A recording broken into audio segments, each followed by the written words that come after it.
So they have an idea, obviously, from many years, like cars or whatever. Mine was in the pharmaceutical field.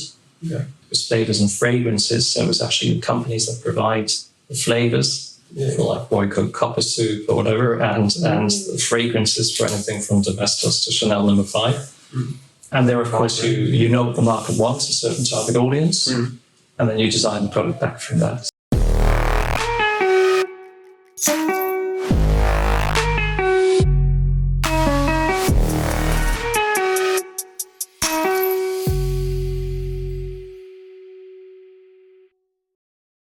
Welcome back to another episode of the podcast Chatzzz. We've got a very, very special guest today. Michel, welcome to the podcast. Thank you. Thank you. And he's got his notes, and I look at people prepared. He's very prepared. So we met on Saturday, didn't we? Yes. Yeah, through mutual friend Henry, who's sat over there. Most recurring guest on the podcast. He's been on 4 times now. Yeah, it was a good night, wasn't it? It was. It was. Good time was had. And more to be had in the future. Yeah. I'm doing a podcast with Doc as well tomorrow, actually.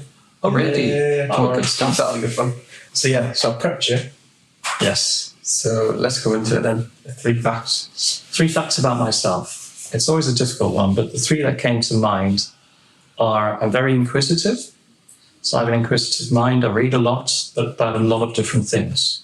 And not like reams and reams. I get to a certain level of depth, but then I kind of get it. I have to read 6 books about the same topic. And then Have you always been like that then? Or yes, but I've developed it more over the years, and sometimes it's for work as well. But it's also for personal interest. If I'm sitting around waiting, I'll just after I've checked my WhatsApps and emails and I don't know, a couple of non-relevant things like the price of gold and pound to euro conversion, then BBC News, and then I get bored.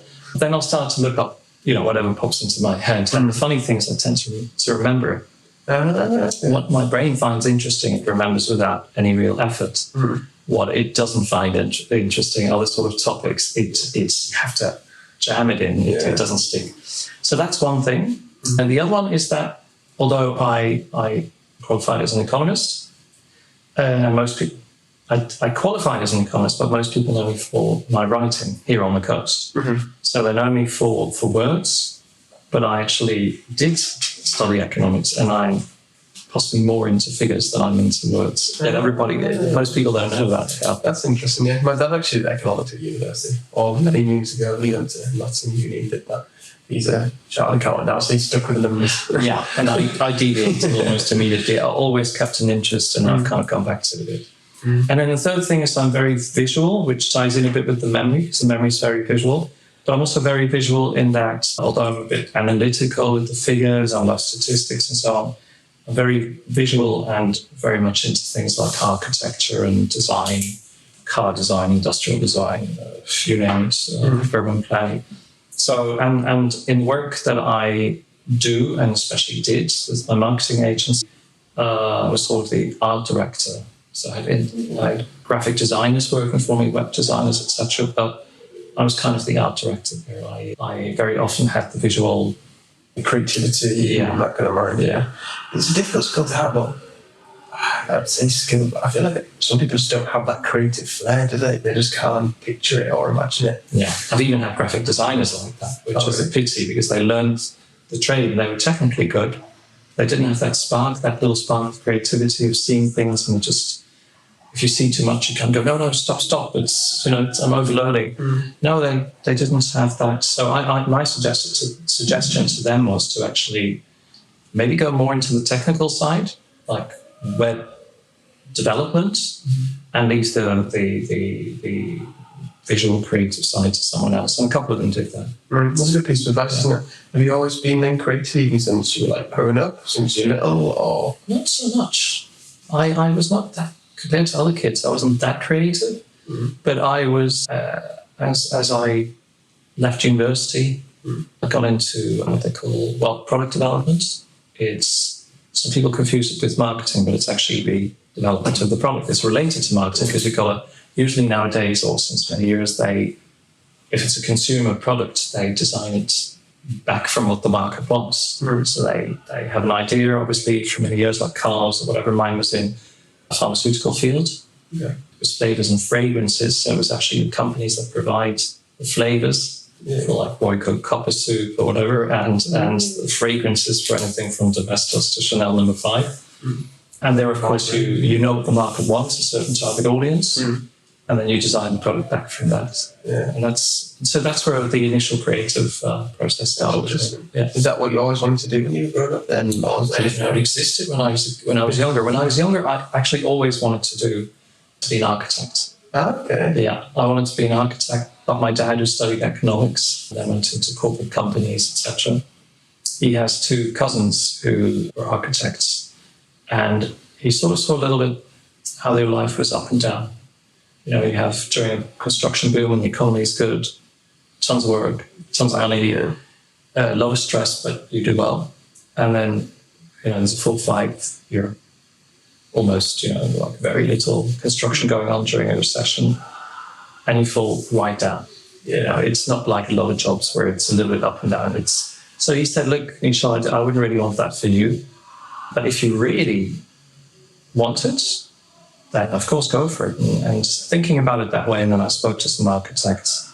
They said, yeah, well, look, it's very creative work, but at the end of the day, you don't really get to express what you want because the client wants this, wants that, it's cutting back on, you know. And of course, if someone spends money, if I was spending money, I wouldn't want the architect to have the, you know, you weren't on that. Like, no.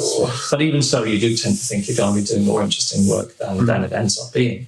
So, because I wanted to be an architect at one point when I was younger, But the reason was because I liked designing the houses on The Sims. But then I was like, oh, maybe it's not for me. Because similar things, like I'm designing the house that I want. But if I do it for somebody else, it's not for me. It's because you're doing it in abstract. in like the real world, you have to be price competitive, and it becomes, you know. And then, so my interest was never really here.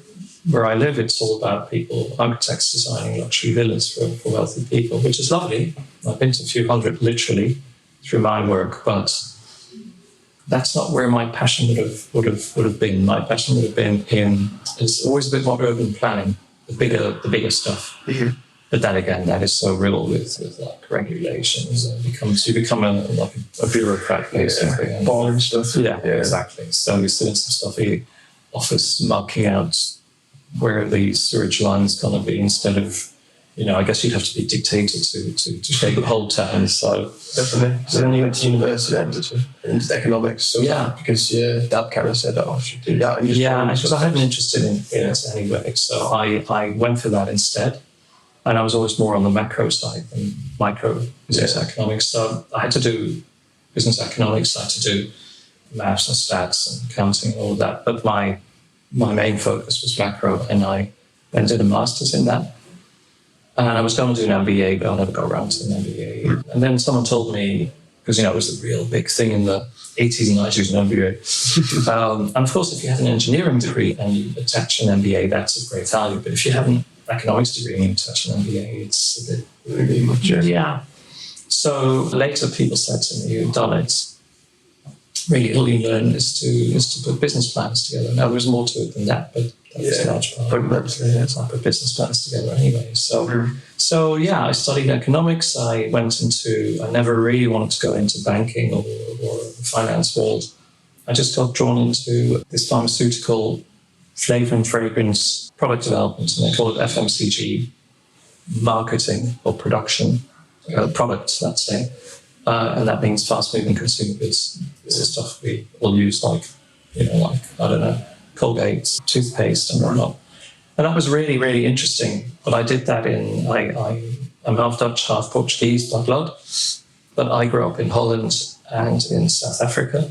Went from a really kind of liberal school in Holland, a good one, but a liberal one, to a really strict one in South Africa back in the day when I was 13. That would have been a bit like a private school in the UK in the 50s, like sixth best, if you know what I mean. Really? Yeah. That bad? Yeah. I got caned once a year because something happened. You say once a day? No, there were boys who got caned once a day, almost. No, I was a good kid. Yeah. But yeah, every now and again, a bit cheeky, or be playing football somewhere when we were meant to be studying, and the ball goes break window, and then we'd all get caned because no one wanted to say who did it. Yeah. So, because they were quite impressed with that, and they kind of Everyone was that. It wasn't good, yeah. You couldn't get away without these days, could you? No, it stopped just after 2 years after I graduated from high school. But we even had to do paramilitary drills and stuff like that, which is kind of fun because all you do is you march with an old gun that they've taken, the World War II gun, they've taken the whole... The ammo, not just the ammo, but the whole mechanism. Because otherwise someone will bring something from home. And, so we had to do some marching, learn how how the gun works, the rifle, pistols and everything, and a little bit of that. And then I went to university, and of course I lived in South Africa in the apartheid era. So school was all white, the university was all mixed. And we had some major riots going on, Winnie Mandela turning up, and thousands of what they used to call thousands of what they used to call them comrades. They were little boys, 14, 15, that they used to pick up in the black townships and use them a little bit as cannon fodder. Winnie Mandela did, but there were a lot of students as well, and there were major riots between them and the riot police. And you as a student came out of the library and there's like a riot going on, people running, so you drop your sandwich and this was at lunchtime, drop your sandwich and start running. That's literally what happened. And I couldn't even imagine that. Tear gas and all kinds. And the next day I didn't go to university because it was mayhem. So we had a bit of that going on. And then I started working, and then I went back to Europe. I always wanted to go back to Europe, so I went back to Holland. I carried on working in Vegas and fragrances. And did you enjoy that then? That was super. I would have stayed in that and turn a different corner if a girl had not broken up with me at a certain point in time. She didn't break up with me, but she went to travel in the USA. And I just bought an apartment, and she said, "Come with me." And I said, "I can't do that because I just bought an apartment. I've got the car and this and that." And I was like 26, 27. And look, I have this once in a lifetime opportunity. If you don't want to come, I'm going to go. So then after that, I got a bit depressed. I thought, oh, God, Had I stayed, I think the next maybe or whatever person I'd have met, I probably would have been married to now and living in Holland and followed that career. But something in me said, no, sell the house, sell the car, go on a sabbatical, because now people do that while they study. But in my case, we just studied the whole way through. And I hadn't done that. So I thought, let me just take a year out before I get settled too much. So I thought I sold everything then. Sold the whole shebang. I'd only had it for a year, so the car would love it. The car wasn't a lot better. So then I thought I'll start in Portugal. I'd had a year in Portugal as a 10-year-old because my dad was then headhunted to be general manager of a resort called Valdelova up in the Algarve. A great year there. I didn't learn Portuguese because I was in an international school, English speaking. The owners of the resort were Dutch, so it was Dutch and English, the same as I already had. And I studied French and German at school subsequently. So when I came to Portugal, I used Portugal as my launching pad to go and travel around the world for a year. Also to connect a bit with my roots, other side of my roots. Very nice. So I didn't go to the Algarve, I went to Lisbon. I had some family, and I ended up in Estoril Cascais, which is half an hour west of Lisbon. It's beautiful. And had 2 of the best years of my life there. I didn't go anywhere else. I got stuck, but happily so. And I met my ex-wife there, who's English, from Norwich. And, well, we came down here, got a job offer. Was going to stay for 2 years in Marbella. Still here, all those years later. I don't want to say how many years later. And I set up a marketing agency here because I saw that here, especially back then, job opportunities, good jobs, so-called yuppie jobs, there were few and far between. So the main opportunities were to just set up your own business. So I worked for someone for 2 years. It was in publishing. I was this editor of this lifestyle property magazine. Learned about publishing, writing. Came to me, Emerson University, writing essays and, There's such thing as ChatGPT back then. No, not well until recently. So I was naturally good at that, and that formed the basis of becoming quite methodic. And I learned to work on a project basis, planning and being quite structured when I worked for these big companies in Holland and South Africa. And then I got into the publishing, did that for 2 years, working for this American guy. And then I set up my own agency. And I had it until 2 years ago, but in the meantime, I did other things too. I was editor of the main magazine here, Essential, while running my own business. I did that for 2 years as well. Did you always want to have your own business then? Yeah, in a way, yes. Certainly once I came down to this part of the world. And because I'm not Spanish, and in Portugal I wasn't effectively Portuguese, I learned I went to Cambridge College, on the main drag in Lisbon, and I learned to speak Portuguese, but obviously not fluently. Yeah. It's now a bit rusty. Once I'm there for 2 weeks, it comes back. And here I learned Spanish as I went along. But if you don't have those rooted connections, it's much more difficult to get into good jobs, because it's still not quite like the UK or Holland or so, where it's easier to get into a company. They just look at your CV. It's not so important who you know. But it's been in Portugal, it's still very much rooted in that, especially down here. So I decided to set my own business. So what was it like setting up your business then? Like, obviously for the first time, was it, were you excited, a bit nervous? It came out of a project. I was asked to do a project, and basically a whole marketing project for a really big real estate agent here, and they were working with a developer. And I just took to that, whether you're marketing a book, a magazine, really, or a toothpaste or a property development. A lot of things are the same. Yeah. I pick up things quickly, so I just got into that, and then they offered me a job. And I said, well, yeah, keen to get back into a job. I said, how about we set up as partners, and you set up your marketing company, and you're our in-house marketing company, but you also go and work for others. And we're partners. We're the silent partners, and you're the active partner. And that was fine. And then we bought them out. I brought my ex-wife into the business as well, and we worked very well together. And we bought them out to the other partners, and still good friends with them, continue to do some work for them. And then while I had my own business, I continued to do some consulting work, but not as much as I would have liked to have done. Okay, why? So I had my business for 20 years. The initial intention was to set it up, get it running nicely, and then to go into other businesses as well. That was always the intention. I did get a little bit stuck in working in the business, not at the business. Because when I wanted to sort of pull out a bit, everything was running nicely. A lot of the clients said, no, we want you. Yeah. And like for meetings and for work, and I'll pay more, I'll pay extra, or I'll go away. It became a bit of a prison in a way. But everything was like this until the financial crisis. Then we scaled back down. And then because we were very strong in content, and that was very powerful at the time, we did well. We made the adaptation to more digital marketing well. But then, by about 5 years ago, I was keen to knock it on the head. And due to COVID, etc., that got delayed. So I ended up selling the business 2 years ago. I haven't looked back, because now I do a bit of marketing consulting too. That's been the bridge a little bit. And what I do now as well is I'm part of a business consultancy, and we advise companies that want to exit.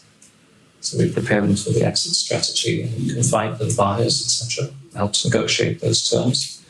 There's myself, there's a lawyer, a British national copyright and intellectual property lawyer, and two also British guys, English guys, they're CTOs. And one is an ex-CTO of one of the divisions of Google. From Manchester, they spent about 23 years in Silicon Valley. So pretty senior people, and we also help prep tech companies for funding rounds and seeding rounds and stuff like that. Bringing investor and tech opportunity together, let's say. And also a little bit some of the things with real estate projects. Together with a mutual friend of Henry's. So busy with a couple of partnerships, and gradually I'm setting them all up now. And I'll continue to work at them, but I don't work in them so much. Yeah. So that transition isn't like, say, if in 2 years you're doing what you want to do now. Yeah. I think that's one thing that I know I'm going to struggle with. Like say, because I'm a line marketing agency, I feel like the clients like working with us for me at the moment, and I've got the needs and stuff, and then when you grow, you got so much time, isn't it? So then when you bring somebody else in, are they going to be like, I wonder, speak to him. I don't want to speak to the new guy kind of thing. And like, It can go that way. And it can go that way. You either get sucked back in, or you spend as much time checking the work of a number of these people that now are doing the work for you. Or if it goes really well, you get a really good team and it sticks and the clients are happy with it. And that's when you can bring across more of a corporate look about the business, which is easier in the UK. Here, it's still pretty interpersonal. It's built on personal relationships, and it's a bit more difficult to have that corporate distance down here. Yeah, I think that's the thing for me. It's finding people I can trust. You've got 4 people that I know I can trust, but it's getting that extra person in. Yeah, it's going to be the key to making sure I can trust them to. Because you talk to anyone who's successful, they talk about their team, the people they work with. It's the most important thing I've felt like when I first started out, and I was trying to do everything myself with a business partner. We were like average, because trying to do everything. Yeah. But then when you find people you can trust that better than you, that's when it really takes off. I think. Exactly. Yeah. Exactly. In certain fields, you need people who are better than you in those fields, and then you have your field of expertise. Yeah. Or if you're a real business person, you step out of all of the production. You kind of do the to some extent the selling and the coordinating, but you let other people do the production. Yeah, definitely. So in the projects you've got on at the moment with the partners, how are you finding that thing? Is this what you said you wanted to do years ago, isn't it? Of like working on businesses and getting partners and that kind of thing. It's hard because my first instinct was I had a certain number of clients, because obviously when I sold the business, I had a non-competition clause. For 18 months, I couldn't approach anyone, but that was never going to be my intention. Otherwise, I wouldn't have sold the business. So I had a couple of clients follow me. They said, look, at the end of the day, it's you haven't contacted me, I'm contacting you. And it's up to me who I put my business with. So I said, fair enough. And I had about 7 or 8 clients like that. I still have the majority of those. And then I got a couple of new ones that I never had before. Ones, manifesto design clients. And I got into that old habit, which is to take on too much work. So now I feel financially comfortable, but I'm back on the hamster wheel. Yes. And then I was, so it was 2 years ago. So for about a year, I was in that position. And then I realized myself into a bit of a trapped situation again. Clients are happy, I'm happy, but I ain't going anywhere else at the moment. Yeah. Because I'm working 10, 11 hours. I'm earning well, but I'm stuck here. So I started to think a little bit before this, end of the first quarter of last year. So after about 9 months, I started to think, okay, this is not good. This wasn't so clever. This wasn't so well thought out. You've gone on an automatic pilot and straight back into the same thing. Simple, isn't it? Yeah. Just go back to what you know, isn't it? People call it consciousness. If you're very conscious, sometimes it takes that leap of faith to forsake the lower hanging fruit and to everybody wants a sort of safety net, but to not want it to be too much of a comfort zone. And if you do that, if you have it very clear and you take a measurable jump, avoid below it, then usually it works out better than if you just go the comfy route, because you're not evolving, not as a person, not business-wise. So I realized that, and I thought, okay, what I'm going to do now is going to be even tougher, because I'm going to drop 1 or 2 clients, going to drop a little bit in income, and I'm going to, if I was working 11 hours before a day, I'm going to be working maybe 8, 9 hours a day, but I'm going to be adding hours and hours and hours to begin to set up other businesses. So it's like, in real life, it's like turning a tanker. You're at it for 9 months before you start to see anything really happening. So you're working full on 2 jobs, really, split into lots of little bits. Because a client calls you about one thing and your attention's on that, then you're dealing with another client's project, which is completely different. And you've got your own difference. So sometimes steam comes out of your ears, but you just have to be quite structured and organised. So basically, that was part of, while still working at the one, beginning to push the other. The income came from this one. Expenses were going a little bit more definitely than income coming into the other, because that was setting it up. And then that has taken about a year. The first income from that started coming at the beginning of the year. It was a trickle.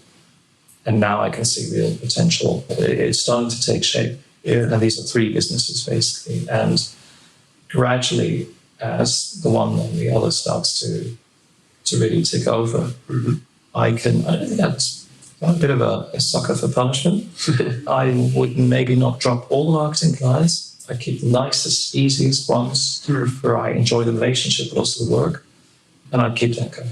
But essentially, my focus, I would have stepped from the one boat, rowing boat, into the other boat, falling into the water.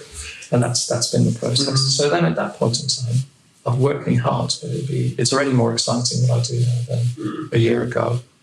And I'm enjoying the series, like all the master. Yeah. That's cool, isn't it? And then, like, say, you've got your 3 new businesses, you can jump between each 3, isn't it? And split your time how you want to, and you don't have to be so in it all the time. You can work on it, is what you want. Exactly. I was always a bit wary of partnerships, but these are very fluid partnerships. And then later down the line, we can always talk about exit strategies, or if one of the people wants to buy it, we'll look at that down the line. Yeah, because my first business, 2 businesses, I had a business partner. And we were 2 similar in what we did. So we split up because it was not that it ended badly. It's just because we were good at the same things, but just had different visions. So we thought, all right, well, got separate ways to do our own thing. And having different visions is okay if one is like really techie and the other one's... Yeah, and in that sense, we're very similar at the same thing, with social media heading and that kind of thing, but different ideas moving forward because it's code and stuff, so it's just very different stuff. But now, I do it by myself, and obviously, if you do a partnership in future, it would be, say, me and Johnny, who does all photos and videos. He's so good at that, and I'm not. We're bringing very different things to so that's why he's great to have, because my previous one, similar, but he brings that, and that can bring the social media similar, and that's when it increases, isn't it? But it takes time to learn that kind of stuff, isn't it? Yeah, I mean, one of the businesses I'm in, one partner is the founding partner. He procures things and negotiates contracts. I'm the sort of marketing financial person who provides a strategy and structure, and then the other person is more of the hands-on salesperson, to each other. It's good to have the roles, isn't it? Because then you choose what you set tasks and you can just get on with it and back on it, that kind of thing. Exactly. Each one is actually best at something. It doesn't really want to do the other. So it's good. So, please stay. So what have you got planned in for the rest of the year then? Anything exciting? What else have you got any notes? No, more or less that, I guess. Oh yeah, I had a funny anecdote about my youth. Yeah. Shows One must have brushed over that. What a strange person I was. Comes back a bit to this thing about being interested in things. And so when I was a kid, I used to, about, I don't know, 7, 8 years old, I'm an only child, so I used to spend all the time playing with friends, and then also in my own little world. And I used to pore over maps and obviously all the things the boys do, soldiers and thinking toys, well, used to do. I was seeing them kids at the dinner table, didn't they, on the iPads and stuff. Yeah, I'm kind of glad I didn't grow up there now. So I used to sort of draw like islands, any old shape, and then my mum would bring me like, I don't know, lemonade and some Smarties. So I'd go, okay. Smarties came in little cylinder, little things. I emptied out on a piece of paper where I'd drawn the island. And I go, okay, all these different colours. So I'd line up all the different colours. And in my imagination, there were frigates. The old wooden frigates, to all line all that. So orange would be the Dutch, the pink and red would be the British, the blue and the purple would be the French, etc. The yellow would be Spanish and all that. I'd line them up against each other and I'd throw the dice. 4 for that one, 6 for that one, then I'll eat that one. And the last one standing had won the island, if you know what I mean. I came up with stupid little games like that. Huge entertainment though. Yeah, I mean... imagination when you're young, those crazy, isn't it? Yeah. And I'm afraid that kids might not have that so much nowadays because they're getting everything that someone else has created.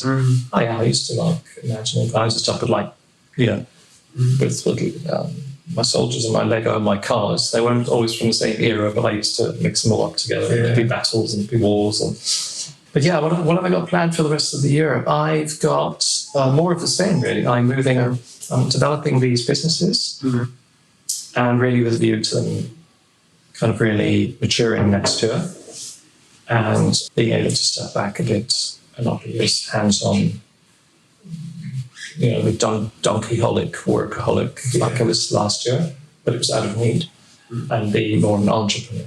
And that's good. So, right, let's go into the last section then. So, prep to the So, was it the biggest mistake or biggest regret? Yeah. But well, for each of one, I have one for each. Oh, okay, yeah. I've got about 3 million for each. One that you got to share. Yeah. No, I mean, actually, I couldn't come up with really one big standout one for personal. I think there's been lots of them, most recently within skill front. So, yeah, I guess that's my big one recently. But no, I think if all these little errors and experiences in your personal life, let's say, have had a purpose, is that you learn something from them. And you don't do that in a linear way, not in my experience. You're dormant for a long time, something happens, and if it hits you, then you feel a need to evolve, whichever way. And then you go back into the comfort zone. And then now I'm in one of those now, the biggest I've ever had. So I'm focusing a bit on more on self-awareness and all that kind of, It's quite scary though, can't it? Like, coming out of your comfort zone. Yeah, because I think I could be the few to say going to university, kind of reinvent yourself and that kind of thing. And then when I came out of university, I started doing the events. And then after sort of inventing COVID, reinvented myself as a marketing. And then I stopped drinking as well, alcohol. So then 4 years ago. In August, yeah.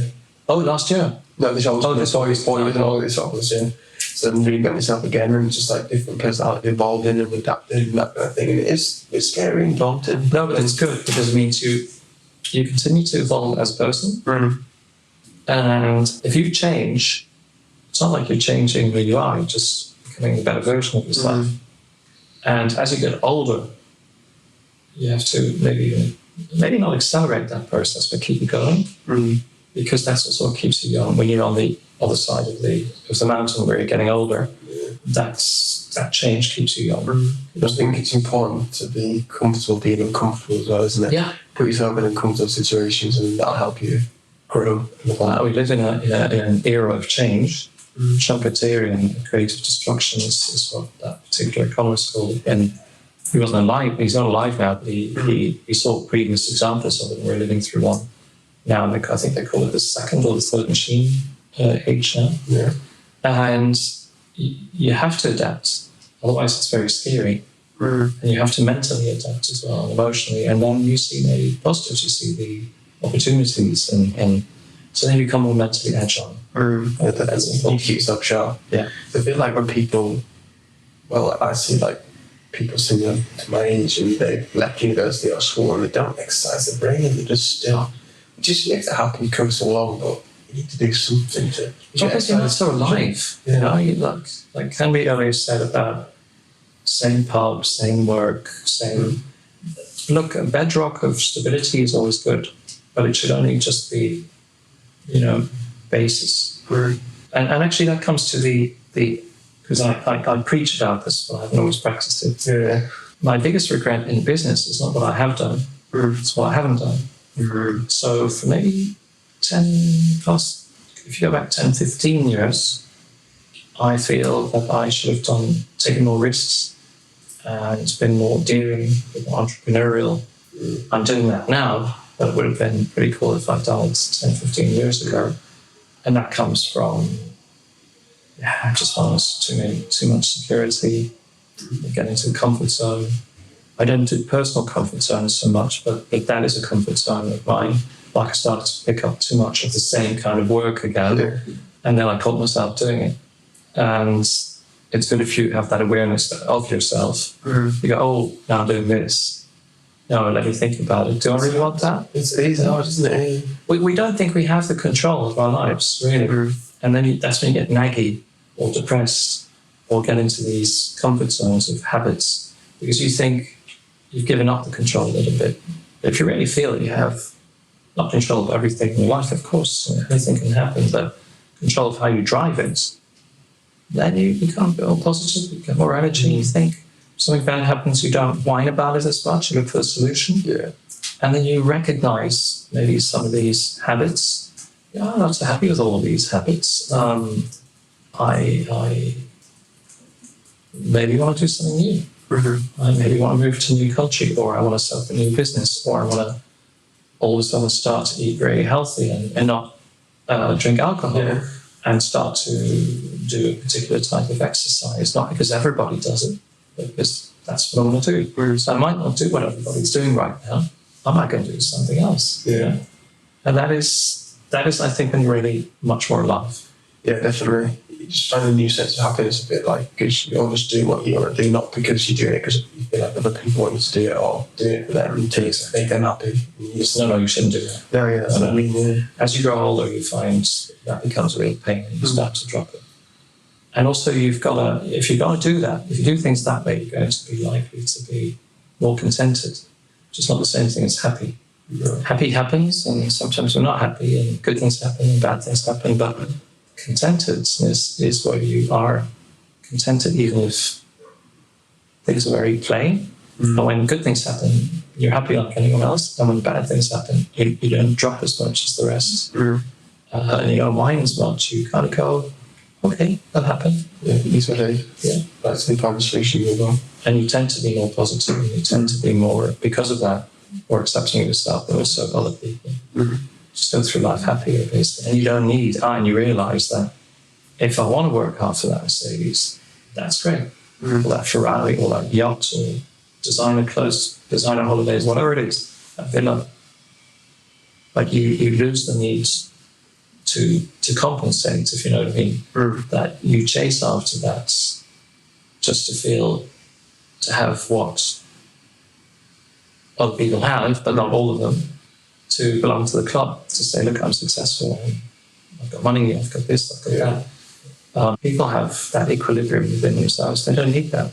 They want to be successful, they're often more successful, but they want it for the right reasons. Therefore, they won't go for the full bag, because not everybody really wants a Ferrari, not everybody really wants to walk around in Dolce & Gabbana all day long, you know what I mean? Yeah. And they'll pick the run stuff that they like. Maybe they'll drive around in a classic car, or a mini mope. You've got to have a 2 million in the bank, you know what I mean? Yeah, it's then it's going to be different. Then you see the personality coming out, and not the herd behaviour. But more than that, you're more likely to be happy. Yeah, definitely. And, Is it what's phrase? It's a wealth. When we talk about wealth, that's yes, the thing, isn't it? yes, exactly. And personal wealth, like when you're in a good way, because we're not all the same. Not everybody really wants to chase success. A little, slightly American idea of everybody has to be a champion. No, not really. Some people are happier just having a chilled life, and others have this drive, and there's everything in between, and it's all good. Yeah. As long as it's authentic. Yeah, that's true. And then great strength and great weakness. That as well. No. Oh no, didn't I? No. No, I'm going to say that. Sorry, yeah. Oh, okay. What do you think your greatest strength is and your greatest weakness? What would you say? Wow. My greatest strength, I could say that I have a quick brain and I pick up things and I know a lot. But I would say it's that. I'm generally a pleasant person. And I have, I think, quite a good energy. And that's what I'd like to build on more than maybe knowing a lot. Or biggest weakness, I think it's maybe related. Yeah, I think my greatest weakness is that I have to become, I don't know, some ways a bit harder. Yeah. Why do you think that then? Recent experiences. No. Right, any closing thoughts? Anywhere people can find you, follow you, get in contact, anything like that? Yeah, of course. I would say on LinkedIn, on my name, Michel Cruz. It's of course difficult if you're busy with different things. You don't want to seem like you're busy with 10 different things at the same time. But I was in 3-4 different things at the same time. But each of them has a brand and has its own. So as a consultant, a lot of people see that on my LinkedIn. It's avanteconsult.com. And the other businesses I'm going to Keep them down there. well, I'm gonna actually launch them through LinkedIn. Yeah. Because I'm not really a social media person myself. And obviously I'll have some websites, but LinkedIn at the moment is the one that I'm working with. Right, and I'm going to follow Michelle on LinkedIn then. If you are watching on YouTube, make sure to like the video, subscribe, comment your favourite part. If you're listening on Spotify, Apple, make sure to support the podcast and leave a 5-star review. And we'll see you next time. Bye bye.